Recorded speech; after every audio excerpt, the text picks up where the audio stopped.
Welcome to Fourth and Forever, the flagship show of Roundtable Sports Network. Join hosts Dan, Richie, and TD as they break down the latest news and storylines across the NFL, featuring game predictions, breakdowns, heated debates, live Patreon callers, and everything in between. Catch Fourth and Forever every weekday at 1 p.m. Eastern on the Roundtable Sports YouTube channel. And the New York Jets fall to the New England Patriots last night. How about that? We're going to break down everything you need to know on Thursday Night Football last night and preview some NFL games that's coming up this Sunday. I'm your host, Richie Malora, right here on Fourth and Forever, a solo edition of Fourth and Forever, your flagship show on Roundtable Sports.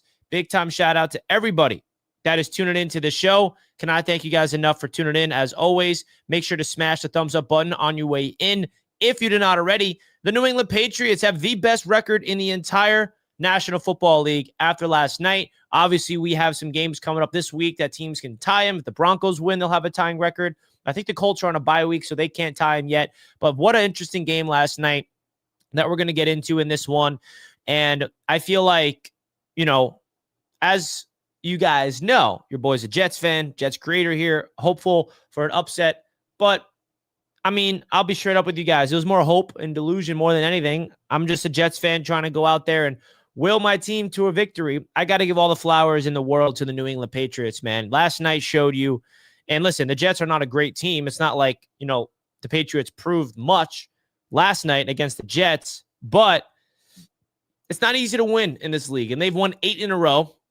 And Mike Vrabel has his team playing disciplined, sound, really good football.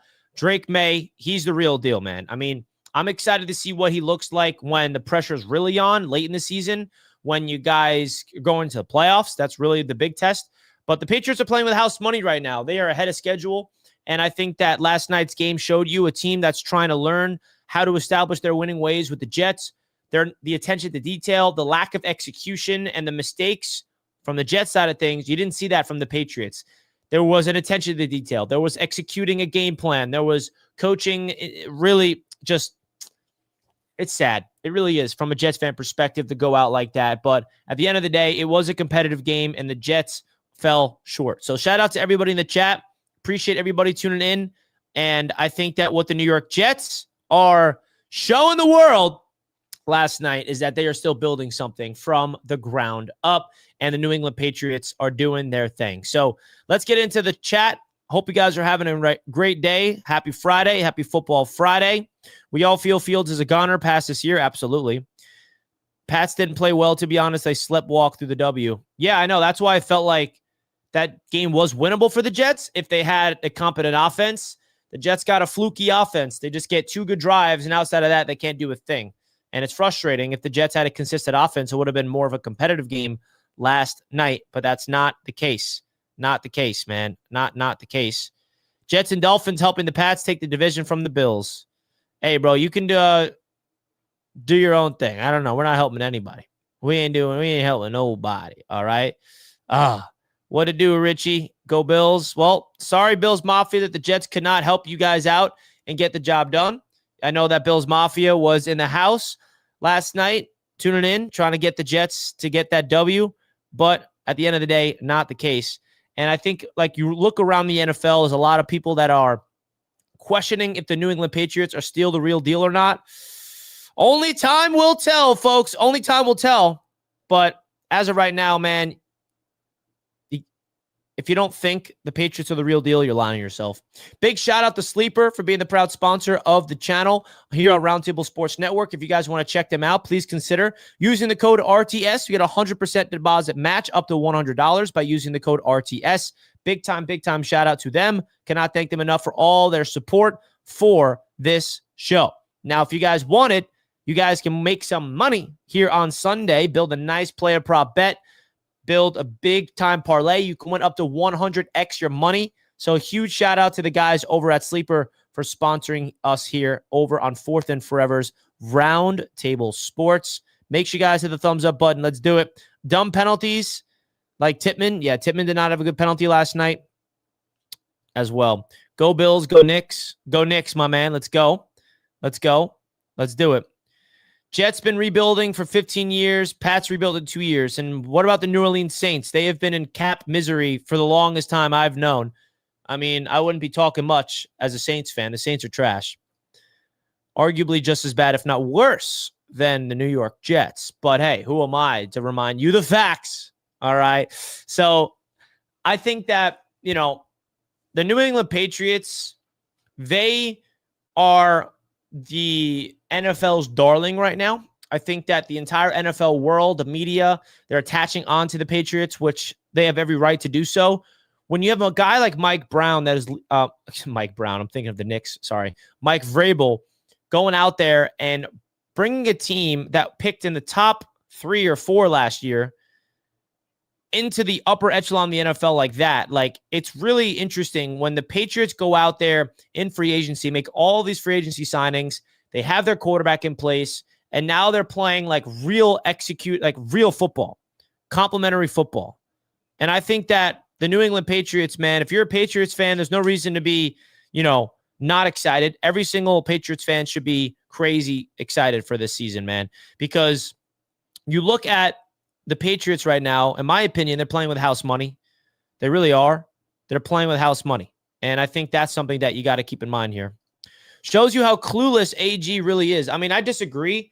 I'm not coming away from last night thinking that Aaron Glenn is clueless. I think that there's a lot of issues with this team, of course. The quarterback position, you got a limited player there. Guys in the wide receiver position making drop passes. And I think on the defensive side, it's a lack of communication. And these players got to go out there and execute. I don't know. Am I the only one that's coming away from last night not thinking that Aaron Glenn's clueless? I don't know. Maybe I don't know what I'm missing here. But I think the Jets held their own. And, there's no moral victories in this league. But it's just frustrating when you have an offense that can't do their thing. They can't do their thing, man, on an offense. You're not winning football games against a team like the Patriots by scoring 2 touchdowns. And I said entering that game, the only way the New York Jets are going out there and making the upset even a possibility is if their offense clicks. And guess what? The offense did not click at all. They had a good opening drive, and then they had one good drive in the third quarter. And outside of that, that's it. You can't win that way. You can't. People don't want to blame the coaching staff. I don't know, bro. Tanner Engstrand, I saw a lot of good play calls. I saw people go open. I saw our wide receivers dropping passes. I saw our quarterback missing throws. Like, I think it's way deeper than just the head coach is the issue. So much worse than that. And I think Adonai Mitchell in his Jets debut did not do himself any favors. A lot of hype around his name. And now people are questioning if he's even going to be anything with this Jets football team. I think that what we are seeing here with this Jets team is trying to build something from scratch. And the attention to detail and the lack of execution is definitely something the Jets got to prioritize. And the big question is, will the Jets continue to roll with Justin Fields?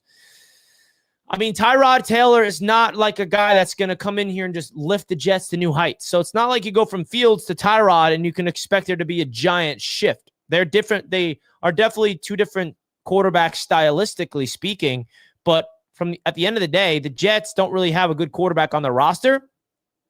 So, I mean, the Jets brought in Justin Fields after hiring the passing game coordinator from the Lions. I don't know if that was smart. Like, Justin Fields' strengths is exactly what Tanner Engstrand does not want to do. And that's the unfortunate part. Tanner Engstrand's offense is about tempo and timing and good throwing the football over the middle of the field. Everything that Justin Fields struggles with. So I think that's really what it comes down to. When it comes down to the Jets at the quarterback position. Like, dude, I don't know about you guys, but if you're expecting this team to go out there as an offense with Justin Fields to be connecting on that net, like, I'm not blaming this defense last night for the loss. This loss falls on the offense for the New York Jets, starting with the quarterback and the players around him. Offensive line relatively did their job, and I really do think that if you are going out there and not executing as a quarterback, you're not going to do anything. You're not going to be competitive. So that's really my thoughts about this game last night. So you guys let me know if you have any other thoughts about it, but there's a lot of games around the NFL I wanted to talk about more than anything, because I think there's a lot of good games that you can highlight.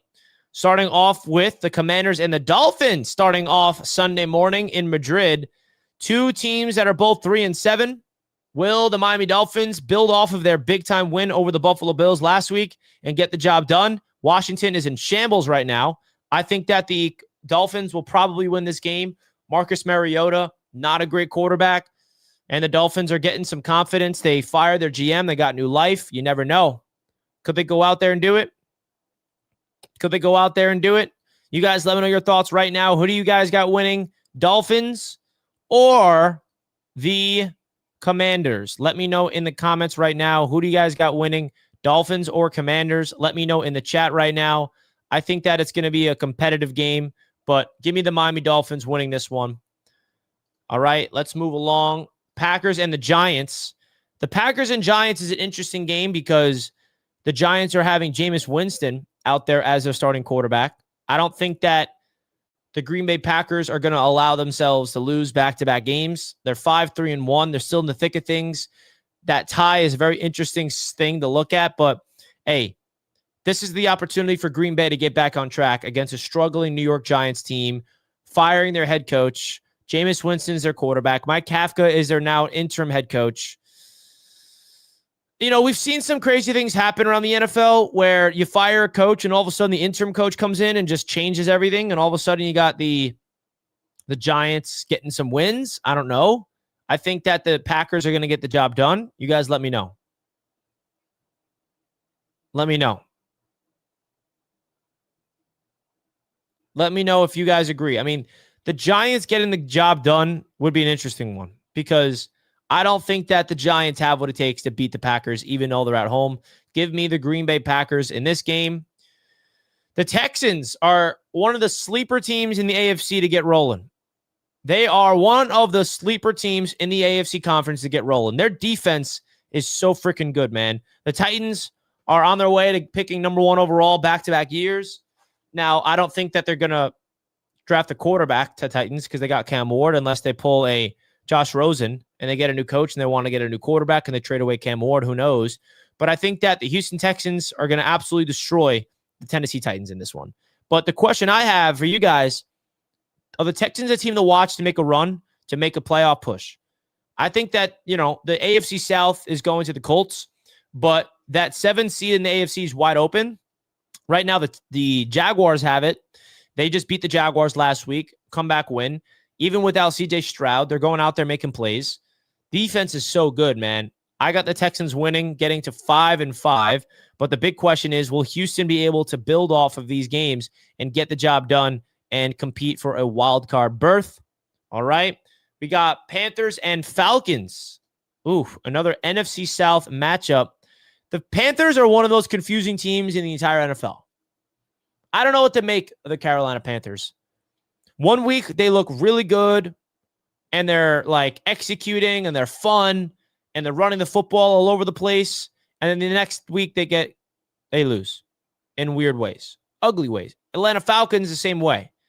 Like one game, you see them beat the Bills on primetime football. Everything's connecting. Bijan Robinson's unstoppable.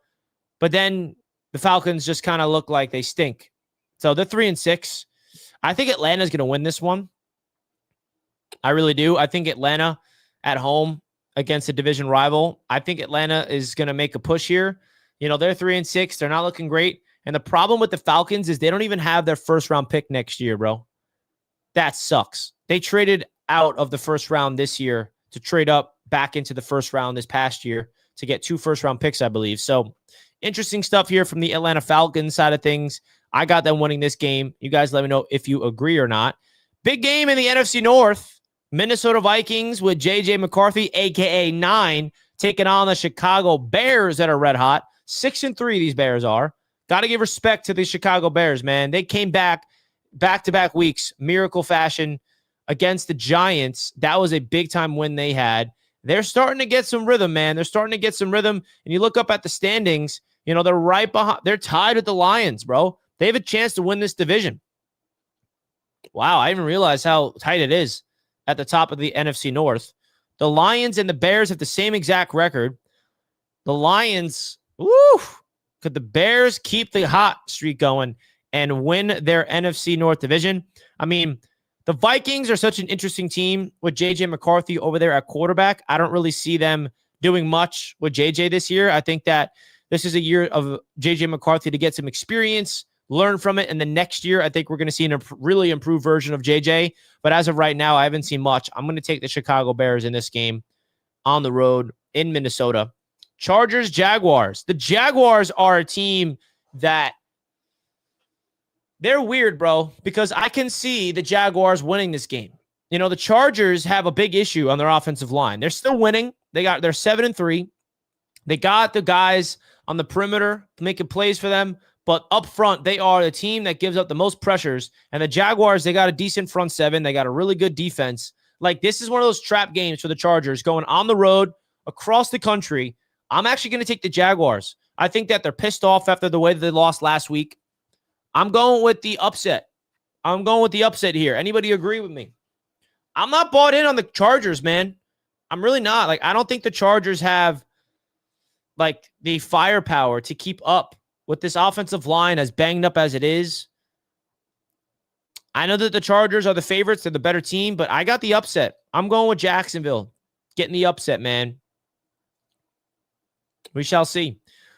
And this is one of the biggest games of the week for both teams. I mean, you can argue the Bucs and the Bills are desperate for a win right now. The Buccaneers started off the season scorching hot. They've kind of come back down to earth a little bit. They're 6-3. The Buffalo Bills, same thing. Started off the season hot. They've come back down to earth. They're both 6-3. Baker Mayfield on the road against Josh Allen, the Bills. The Bills are very good at home, man. They have only lost one game at home in the last 2.5 seasons or something crazy like that. The fact that the Bills are back at Highmark, I think that gives them the edge here. I'm going to take the Buffalo Bills to win. I know that everybody's going to pick the Bucs for the upset, but you never know. I mean, the Buccaneers could easily beat the Bills. I'm not saying that I'm writing them off, but I think that the Buccaneers, they have what it takes, but give me the Buffalo Bills at home, defending home field in that one. All right. Bengals and Steelers. If the Bengals want to stay alive because Joe Burrow's back practicing, if they want to keep Joe Burrow and the Bengals in the hunt, in the race, the Bengals got to get this win. The Steelers, another team, started off red hot. They've come back down to earth a little bit. Their last few games is tough, right? They beat the Colts, so you're like, oh, wow. They beat the Colts, but then they put up an absolute stinker against the LA Chargers on Sunday Night Football last week. So now they get big bounce back opportunity here for the Steelers against the Bengals. This one can go either way. Remember, their last game against each other was Thursday night, Steelers, Bengals. That was one of the best games of the season. The Unk Bowl. Rodgers versus Joe Flacco 2.0. The Bengals came out on top in this one. I got the Steelers winning. I think the Steelers are going to get their revenge on what we saw in that Thursday night matchup early on in the season. So interesting stuff there. Let me know who you guys got in that game. NYJ, don't tell nobody, or I don't know, NB, $5 super chat, my man. Appreciate the super chat. For the Pats being the number one in the AFC, going against the Jets with rookies on offense and defense, was not impressed. Gonzalez getting burned by AD, bad passes by J7, and no G5. Hey, AD Mitchell was cooking last night from a route perspective, but he couldn't catch the ball. So I don't know if we can really give AD Mitchell the flowers because he couldn't catch, but hey, I'm not giving up on AD Mitchell. And listen, what the Patriots showed me last night is that they don't beat themselves. They went out there and played fundamentally sound football, and that's how they won. They cruised to that game. They didn't dominate. They didn't really flashy do anything crazy. They just took advantage of their game plan, executed at a high level, and cruised to a win. Cruise to a win. And the fact that AD Mitchell was able to get that much separation on multiple plays, but could not come through with it on the plays, that's still encouraging, man. That's still a sign of encouragement, if you ask me. 49ers and Cardinals. The Niners are coming back down to earth. Big news for the 49ers, though. Brock Purdy is back. Brock Purdy making his return to action for the San Francisco 49ers. How about that? I think that the 49ers are going to win this game, but, you know, the Cardinals are weird. You got Jacoby Brissett out there at quarterback. They play completely different football with Jacoby Brissett. I think that the difference between Kyler Murray and Jacoby Brissett is that the style of offense they're trying to run really fits what Jacoby Brissett is as a quarterback more than Kyler Murray. Definitely expect Kyler Murray to be out of here next year. Now, this one is arguably the game of the week. This right here is the game of the week. Who do you guys think? Who do you guys got? Ooh, this is a good one. Seahawks at SoFi. This could be for the division. Still a lot of game left. I don't think the winner of this necessarily wins the division because this is their first game matched up against each other. They play in Seattle later on in the season. This is big, man. Big test for Sam Darnold, for him individually, because you look at what he's done this season. He's been really good. The team around him has been fantastic. Both teams are dominating their opponents. I mean, you look at the Seahawks, 44-22, 38-14, 27-19, 20-12. This game against the Bucs, I mean, that was a thriller. Like 44-13, 31-17. I mean, they lost week 1. Their record at 7-2 is very impressive because they are dominating, bro. It's not like they're out there just escaping with victories. They're collectively getting W's. So I'm very interested to see who comes out in this game. The Rams, they're playing really, really efficient football themselves. Devontae Adams leads the NFL in receiving touchdowns. They're dominating their matchups as well. 42-26 last week, 34-10, 35-7, 17-3. Like, the Rams are probably one of the most slept on teams in the entire NFL. If you ask me right now, who a team is being slept on, it's the Rams. They're really freaking good, man. They got the coaching staff. They got the MVP quarterback. They have a Super Bowl championship underneath their belts in recent history. Woo! I don't know, man. I could see the Rams win this game, but I'm going to ride with the Seahawks in this one on the road. On the road. We shall see. All right, let's keep the vibes going. We got our first Patreon caller up first. My boy JT's in the house. What up, JT? Yo, Richie, what's good, man? How you doing, brother? I'm doing all right. I already got my Jets take out on your earlier show, so I'm not going to go there. But if we talk about this NFC West, this might be one of the most competitive divisions in football. I mean, the North obviously is competitive too, and I believe the AFC West are all pretty close to each other outside the Raiders. But 6-4 versus 7-2 teams. I mean, this division can come down to the last week for all three teams, in my opinion. What do you think? Yeah, I mean, the NFC West and the NFC North are easily the two best divisions in football right now. You can argue the AFC West is another really good division, depending on if the Chiefs beat the Broncos, I'll even things out a little bit. But I think that you look at those two divisions, I don't know, man. It seems like I'm going to take the Lions to win the North still. And then the West, it's really hard, man. It's really hard to pick between the Rams and Seahawks. Yeah, I agree. I think it's going to be between those two teams, but don't sleep on the Niners. They got a relatively easy schedule. They're getting Purdy and Pearsall back, so I'm curious to see what kind of juice they get from that. But, man, this NFC – I just want to say this NFC West is looking pretty strong. Yeah, and the thing about the Seahawks and the Rams is they're both on a 4-game winning streak entering this game as well. Yeah, I think the winner of this game will take the division, honestly. Yeah, I mean, they match up against each other again later on in the season, so it's going to be interesting. This one's in LA, and then the next game's in Seattle in December. So, this is definitely the big-time test. And the NFC West Roundtable is big time right now. They're going crazy over there on their channel. So make sure you guys go check out the NFC West Roundtable because they're doing some great stuff over there, taking advantage of their excellent division, unlike us AFC East folks. But, hey, it is what it is. Appreciate you taking my call, Rich. You have a good one, man. As always, JT, enjoy your weekend, brother. Enjoy the weekend. Shout out to my boy JT in the house. Calling in, talking some ball with your boy.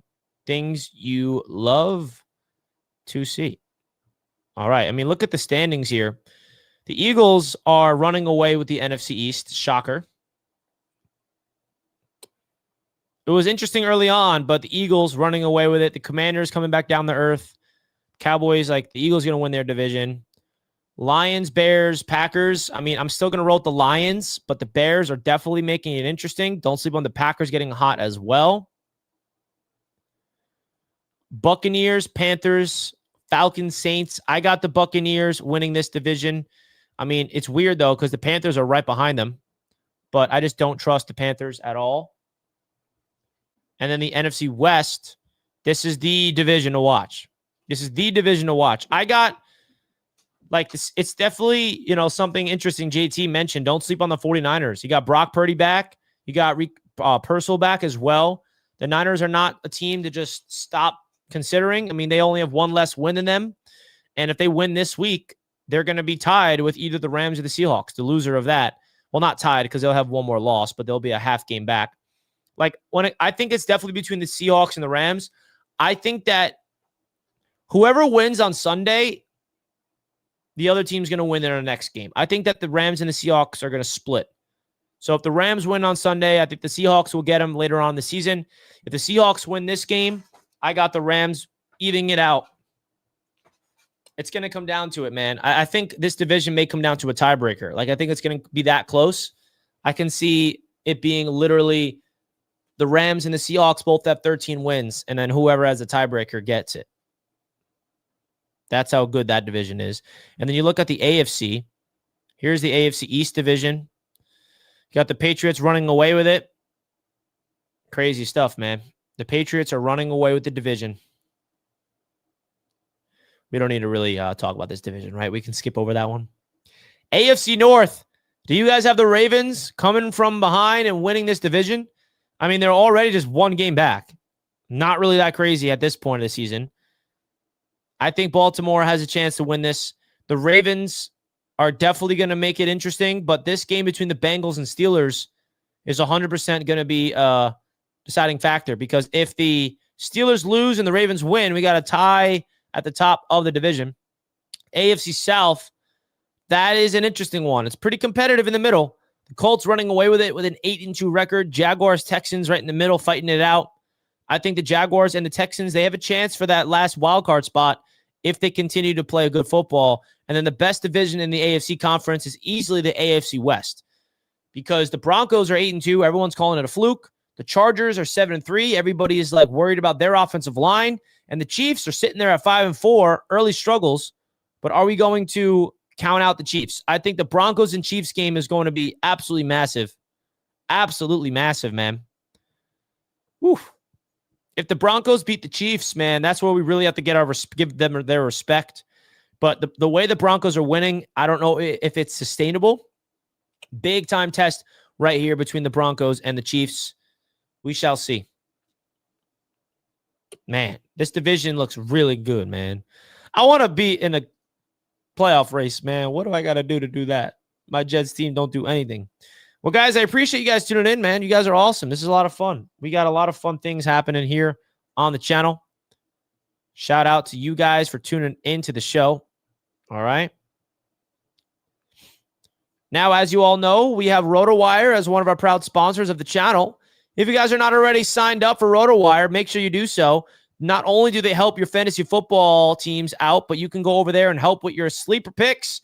You go over to the picks and props, DFS Pick'ems, sleeper picks, and they will help you and give you all the stuff you need. And their recommendation, they got Lamar Jackson's more of his 30.5 rushing yards, Judkins more of his 66.5. So if you want, you can literally go over to RotoWire and pick these exact ones. And trust me, they don't hit 100% of a rate, but they got a high hit rate over here on RotoWire, really predicting based off the analytics. Like, they show you why they're picking the over. They really have detailed projections and their hit rate. They show it right here on the bottom. So this is how you want to go about winning some cash. You don't want to just go in blind and just go off of what you want to see. You want to go off of the data. And RotoWire gives you all the data, the ultimate fantasy football tool. So a big time shout out to RotoWire for being a proud sponsor of Roundtable Sports. Huge shout out to them. Well, guys, I hope you have a fantastic weekend. We got some football, really good football this weekend, man. Really good football. Unfortunately, we have a snooze fest to start off the season, to start off Sunday in Madrid, Dolphins and Commanders. All right, it won't be a snooze fest. It'll be a competitive game. It'll be entertaining.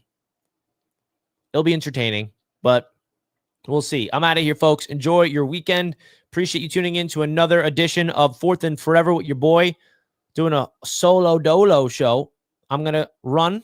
I love you guys as always. Peace out. Enjoy the rest of your evening and enjoy your weekend. Let's go. Peace out. Welcome to Fourth and Forever, the flagship show of Roundtable Sports Network. Join hosts Stan, Richie, and TD as they break down the latest news and storylines across the NFL, featuring game predictions, breakdowns, heated debates, live Patreon callers, and everything in between. Catch Fourth and Forever every weekday at 1 p.m. Eastern on the Roundtable Sports YouTube channel.